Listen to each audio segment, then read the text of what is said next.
Quarta corsa, premio Cenacolo, sono 4 anni a reclamare 12.000 euro, 7 al via, 1 Bahia dei Greppi, Maglio Capanna, 2 Barbados Mail, Antonio Di Nardo, 3 Bluff dei Greppi, Antonio Greppi, 4 Beautiful Trio, Marco Stefani, 5 Bandiera del Sile, Manuel Pistone, 6 Brufenole, Emanuele Ossani, 7 Biele Starlight, Adrian Gioni. Rapporto di scuderia, ma non di allenamento, tra i numeri 1 e 3. Il rinuncia al lancio Brufenoil. Rompe Barbados Mail. In vantaggio è Bluff dei Greppi con all'esterno Bandiera del Sile. Numero 2 Barbados Poi Mail, cerca di filtrare dalla squalificato. seconda fila Adrian Gioni con Biele Starlight, cerca di scavalcare l'1 di Bahia dei Greppi, ma la manovra per il momento non riesce. Quindi Biele Starlight rimane all'esterno, in vantaggio Bluff dei Greppi, Antonio Greppi, 15 e mezzo i primi 200 metri, poi Bandiera del Sile. L'errore di Biele Starlight.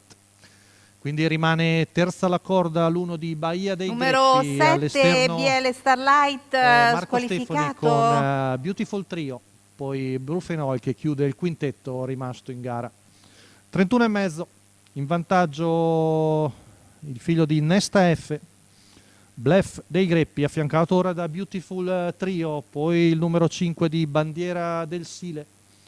Bahia dei Greppi e Brufenoil, 600 in 47,4, 16 scarso la curva.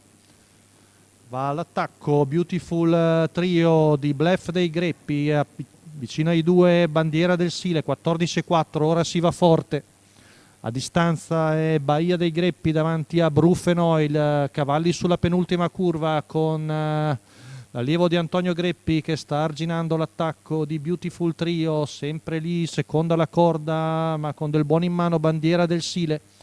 Chilometro in 1,17 tondo tondo, cede ora Beautiful Trio, destra libera per Bandiera del Sile che probabilmente aspetterà la curva finale, poi gli altri, ma il duello per la vittoria sembra ormai fra i primi due, ovvero Bluff dei Greppi e Bandiera del Sile che accenna ora a spostare ma sta ancora filando l'avversario. Siamo a poco più di 200 metri dalla conclusione, allunga ancora Bluff dei Greppi su Bandiera del Sile, ultima curva passata in 14,9, retta d'arrivo, Bluff dei Greppi tenta lo stacco su Bandiera del Sile che ci prova, ma Bluff dei Greppi ha partita vinta e viene a vincere bene su Bandiera del Sile, mentre lotta accanita per il terzo posto con probabilmente Brufenoil che batte Bahia dei Greppi, ma i due sono molto vicini.